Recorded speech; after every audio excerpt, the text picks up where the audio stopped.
Video बनाउने सोचिरहेको छु के भिडियो बनाउँ भनेर कि हुन त मसँग भिडियो बनाउनलाई थुप्रै कुराहरू छन्। आफ्नो एक्सपिरियन्स सेयरिङ गर्ने कुरा छ, आफ्नो पास्ट एक्सपिरियन्स पनि छ, आफूले भोगेका धेरै कुराहरू छ, कामको बारेमा थुप्रै कुराहरू सेयरिङ गर्न मिल्ने छ। अनि त्यस पछाडि म जे गर्दैछु त्यसको बारेमा पनि भन्न मिल्ने छ।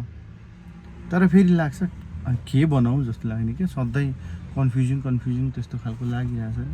आज त मैले स्टार्ट गरिदिएँ होइन यसरी नै त होला नि कन्टेन्ट क्रिएसन अथवा भिडियो बनाउने, अथवा चाहिँ भनौँ न आफूलाई चाहिँ डिजिटल दुनियाँमा आफूलाई पनि आफ्नो प्रेजेन्ट पनि कतै राखिराख्ने। किनभने टेक्नोलोजिकली म एउटा आइटी पर्सन नै हो हुन चाहिँ है। करियर 2004 देखि स्टार्ट भयो मेरो। 2004 मा कम्प्युटर सिस्टम इन्जिनियरिङ भन्ने कम्प्युटरको प्रोफेसनल कोर्स मैले जोइन गरेँ। 3 वर्ष जतिको कोर्स हो यो। त्यसमा 1.5 वर्ष करिब 2 वर्ष जति हामीले कलेज स्टडी, बाँकी 1 वर्ष फिल्ड स्टडी भन्ने थियो। त्यो पनि पुरा गरिसके पछाडि विभिन्न अपर्च्युनिटीहरू हेर्दै गर्दाखेरि अब नेटवर्कमा हार्डवेयरमा राम्रै, अब त्यतिखेरको त्यो समयमा राम्रो नै मान्नुपर्छ, राम्रो नै भएको कारणले चाहिँ मलाई सरहरूले मलाई अलिकति अपर्च्युनिटी पनि दिनुभयो। मलाई तत्कालै भ्याली बाहिर जाने सम्भावना पनि बढ्यो। धनगढी गएँ। धनगढी गएर सर्टन टाइम करिब 2-3 महिनाको समय मैले चाहिँ आफ्नो धनगढीमा एउटा आइएसपीमा चाहिँ त्यहाँ केबल एक्सपान्सनदेखि लिएर इन्टरनेट डिस्ट्रिब्युसनदेखि लिएर टेक्निकल सपोर्ट, इभन सर्भरहरूको सपोर्ट मैले चाहिँ यता काठमाडौँदेखि अब सिनियर दाइसँगको टेक्निकल एडमिनिस्ट्रेटिभ रोल उहाँले गर्नुहुन्थ्यो। मैले टेक्निकल सपोर्टको कामहरू त्यहाँबाट मैले गरेर त्यसरी करियर मैले स्टार्ट गरेको। अनि त्यस पछाडि मलाई कहीँ कतै लाग्यो। मैले त्यो बेलासम्म मैले लिनक्सको ट्रेनिङहरू केही गरेको थिइनँ। लिनक्सको ट्रेनिङहरू नगरेको कारणले चाहिँ अलिकति थोरै केही कमान्डहरू त म चलाउँथेँ आफैले पनि, तर पनि मलाई यतिले पुग्दैन भन्ने लागेर म चाहिँ फेरि ब्याक टु काठमाडौँ आएँ। काठमाडौँ आइसकेपछि मैले सोचेँ अब यो लिनक्स सिक्नु पऱ्यो र 1 महिना मैले प्राइभेटली हाम्रो एकजना सबिन श्रेष्ठ सर हुनुहुन्छ, उहाँको क्लास एटेन्ड गरेँ। मैले बेसिक लिनक्सहरू पनि मैले चलाउन सिकेँ। गर्दै फेरि मलाई काठमाडौँमा अर्को एउटा अपर्च्युनिटीको सम्भावना खुलेर आयो। त्यही बेलामा चाहिँ भ्याकेन्सी अनाउन्समेन्ट भएको रहेछ वर्ल्डिङ कम्युनिकेसनमा। मैले कोसिस गरेँ अनि त्यो मेरो राम्रै पनि भयो। मैले चाहिँ कस्टमर सपोर्ट रिप्रेजेन्टेटिभ CSR भनेर त्यतिखेरको पोजिसन थियो। त्यो पोजिसनमा मैले चाहिँ काम सुरु गरेँ।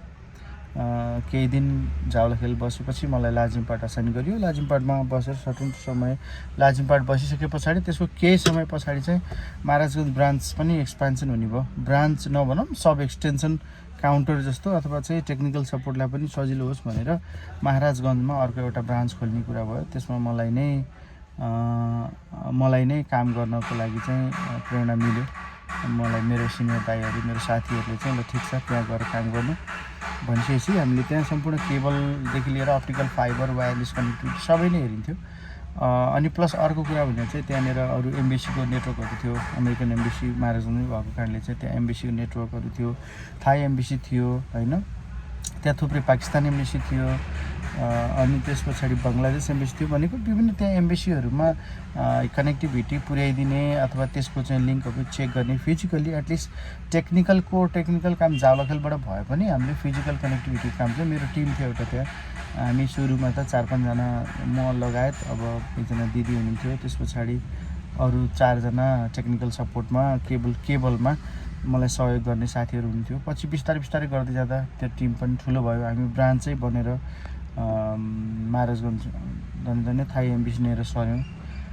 त्यहाँ पुगिसके पछाडि त ब्रान्च ठुलो भइहाल्यो। हाम्रो 22-25 जनाको टिम पनि बन्यो त्यहाँ काम गर्नलाई। हामीले थुप्रै कामहरू गऱ्यौँ। केबल एक्सपान्सनको काम गऱ्यौँ।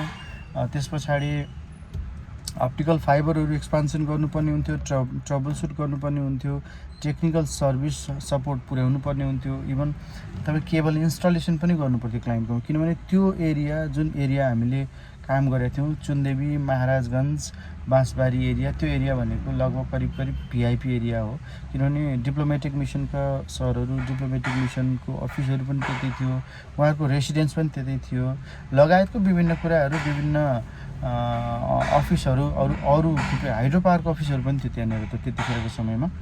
यो करिब 2000, मैले अहिले भन्दैछु 2006 देखि 2010 बिचको चाहिँ मैले यो सबै कुराहरू भन्दैछु। 2006 to 2010 चाहिँ हामीले यो इन्टायर कुराहरू महाराजगञ्जमा केबल एक्सपेन्सन, पहिला त क्याट 6 केबललाई नै एक्सटेन्सन गरेर हामीले महाराजगञ्ज बाँसबारीबाट करिब यतापट्टि टिचिङ बाट भन्दा नि कान्ति ओह्रालोसम्म पुर्याएको थियौँ। एउटा लाइन त्यो थियो नेटवर्कको, हामीले एबिसिडी गरेर नेटवर्क सेगमेन्टेसन हाम्रो प्लान त्यसरी थियो होइन। प्रत्येक 100 मिटरको 110 मिटरको रेन्जमा चाहिँ नेटवर्क स्विच युज गरेर अपलिङ्क बनाएर अलिकति के थियो भने क्याट 6 केबल चाहिँ विशेष किसिमको थियो है वर्ल्डलिङ्कको। वर्ल्डलिङ्कले मलाई जे दियो, मलाई जे सिकायो नि, मैले त्यो कहिले पनि भुल्दिनँ। त्यो कुराहरू चाहिँ मैले टेक्निकल सपोर्टको कुराहरू, कस्टमर सर्भिसको कुराहरू होइन, टाइमली सपोर्ट र सर्भिसको भ्यालु के हुन्छ भन्ने कुरा चाहिँ मलाई वर्ल्डलिङ्क कम्युनिकेसनले सिकाएको। त्यो चाहिँ मेरो लाइफ टाइम मेरो चाहिँ सधैँ नै रहिरहन्छ होइन। म जुनसुकै प्रोफेसनमा रहे पनि ultimately customer satisfaction, customer service भन्ने कुरो, टाइमली सर्भिस र कम्युनिकेसन कुराहरू त यो अल्टिमेटली हामीलाई जहाँ पनि चाहिने कुरा हो। त्यसले गर्दाखेरि चाहिँ मैले यो सबै कुराहरू मैले सिकेको वर्ल्डलिङ्क कम्युनिकेसनबाट, मभन्दा सिनियर दाइहरू, मेरो साथीहरूबाट होइन, मेरा कलिगहरूबाट मैले सिकेको कुराहरू असाध्यै सुन्दर, असाध्यै राम्रो। मैले धेरै कुराहरू त्यसबाट सिक्न पाएँ। सिकिसके पछाडि मैले त्यसलाई आफूले जहाँ गए पनि त्यसको इम्प्लिमेन्टेसन गर्न पाएँ होइन। एक दिन नहुन आधी घन्टा इन्टरनेट इन्टरप्ट हुँदाखेरि कतिको समस्या हुन्छ त, त्यो कुराहरू मैले नजिकबाट हेरेको छु क्या होइन। एक दुईवटा इक्जाम्पल पनि दिन चाहन्छु। डिप्लोमेटिक मिसनका त्यो रेसिडेन्सहरू भएको कारणले चाहिँ त्यहाँ इमेलमा पहिला त केबल मात्रै थियो, बक्स हुन्थ्यो, क्याट 6 केबल पुग्थ्यो, त्यो बक्सबाट फेरि केबल एक्सपेन्सन गरेर घरसम्म पुर्याएर हामीले राउटरमा कनेक्सन गर्ने काम गर्थ्यौँ होइन। अझ त्योभन्दा अगाडि कुरो सम्झ्यो भने त विन्डोज 95 र 98 को या 2000 को चाहिँ हामीले त पिपिपिओई भन्ने छुट्टै एउटा एप्लिकेसन पनि इन्स्टल गर्नुपर्ने हुन्थ्यो होइन। त्यो कन्फिगरेसन गर्नुपर्ने हुन्थ्यो म्यानुअली। पछि पो सजिलो भयो त, नत्र त डाइरेक्ट कम्प्युटरमा जोड्दा त point two point protocol over Ethernet भनेर यसको कनेक्टिभिटीको लागि चाहिँ हामीले कनेक्सन मिलाउनु पर्ने हुन्थ्यो होइन। सम्पूर्ण कुरा गरिसकेपछि, लिङ्क चेकअप गरिसकेपछि, क्रिम्पिङ गरिसके पछाडि केबल तान्ने साथीहरूले केबलको एक्सपेन्सन केबल तानेर भित्रसम्म पुर्याइदिनु, बाँकी भित्रको कन्फिगरेसन सबै आफै गर्नु। यो मेरो एक्सपिरियन्स है। कति नयाँ साथीहरू वर्ल्डलिङ्क कम्युनिकेसनमा अहिले काम गर्नुहुन्छ होला, उहाँलाई यसको आइडिया पनि छैन सायद होइन, किनभने नयाँ साथीहरूलाई, पुरानोलाई त अभियसली भइ नै हाल्छ। नयाँ काम गर्ने साथीहरूलाई यसको आइडिया त्यति नहुनसक्छ, त्यसले गर्दाखेरि चाहिँ मैले सेयर गरेको। अनि त्यसपछि केबल कनेक्टिभिटी गर्ने, कहिलेकाहीँ लिङ्क आइहाल्थ्यो, चलिहाल्थ्यो, कहिलेकाहीँ समस्या पनि हुन्थ्यो होइन। ट्रबल सुटको पाटो फेरि छुट्टै छ त्यो कुराहरू पिङ गर्ने, अनि त्यसपछि कनेक्सन बनाउने होइन। पछि गएर त राउटर कन्फिगरेसन गर्ने, पासवर्ड दिने, यी विभिन्न कुराहरू हामीले गरियो। त्यो सन्दर्भमा मसँग काम गर्ने साथीहरू, थुप्रै साथीहरू अहिले कोही नेपालमै हुनुहुन्छ स्टिल, कोही वर्ल्डलिङ्क कम्युनिकेसनमै काम गर्दै हुनुहुन्छ भने, कोही साथीहरू चाहिँ बाहिर विदेशतिर सेटल भएर बस्नु भएको छ। साथीभाइहरू यहीँ पनि हुनुहुन्छ, बाहिरतिर पनि हुनुहुन्छ। यहाँ गर्ने साथीहरूले पनि असाध्यै राम्रो गर्नुभएको छ। उहाँहरूको राम्रो सुन्छु मैले होइन। उहाँ एउटा राम्रो जिम्मेवारीमा, राम्रो पोस्टमा, अलि स्किलफुल भएर एउटा ओभरअल एउटा चाहिँ संस्थाको चाहिँ म्यानेजर नै भएर, एउटा शाखाको म्यानेजरै भएर पनि बस्नु भएको छ। उहाँको थुप्रै ठुल्ठुलो दायित्व छ होइन। दायित्व त अभियसली रहिरहेछ, कम्पनीमा काम गर्दाखेरि आफ्नो एउटा दायित्व सधैँ रहिरहन्छ। मलाई सम्झना पनि छ कि महाराजगञ्ज कहिलेकाहीँ डाउन हुँदाखेरि हाम्रो टावर पनि थियो, वायरलेसको टावर पनि थियो ठ्याक्कै गङ्गालाल हस्पिटल अगाडि। राति सिस्टम डाउन भयो अथवा केही प्रब्लम आयो भने मलाई नोटिफिकेसन आउँथ्यो। म कति राति 12-1 बजे राति उठेर पनि गएको मलाई सम्झना छ कि। त्यो कुरा त अफिसले मूल्याङ्कन गर्यो होला, के गर्यो थाहा छैन, मलाई राम्रै नै थियो, राम्रो नै मलाई भ्यालु बनाएको हो अफिसरले होइन। त्यसले गर्दाखेरि चाहिँ त्यो समयमा मैले 11-1 बजे पनि कहिलेकाहीँ सिस्टम डाउन हुँदाखेरि म ब्रान्चमा पुगेको छु। कहिले पावरको प्रब्लम हुन्थ्यो, कहिले अर्को फाइबरको प्रब्लम हुन्थ्यो, अहिले कहिलेकाहीँ सिस्टमले काम गर्थ्यो, स्विचरको इस्युहरू आउँथ्यो। त्यो हुँदा पनि म पुगेर चाहिँ त्यहाँ सल्भ गरेको मसँग चाहिँ रेकर्डहरू थुप्रै छ क्या। त्यो बेलामा हामीले अपडेट गर्ने, त्यो गर्ने सम्पूर्ण कुराहरू हुन्थ्यो। त्यो चाहिँ म जति मैले काम गरेँ वर्ल्डलिङ्क कम्युनिकेसनमा, म completely happy. I was completely happy, still I am happy. For Worldlink communication. मैले धेरै कुरा वर्ल्ड लिङ्क कम्युनिकेसनबाट सिकेको हो, जानेको हो र त्यो कुरा नै मैले जीवनमा लागू गर्दै गर्दै गर्दै गर्दै अगाडि बढेको हो। टेक्निकल सपोर्ट, सर्भिसको कुरा, कस्टमरको कुरा, यो भ्यालुको कुरा चाहिँ मैले अभियसली वर्ल्ड लिङ्क कम्युनिकेसनबाट जानेको हो।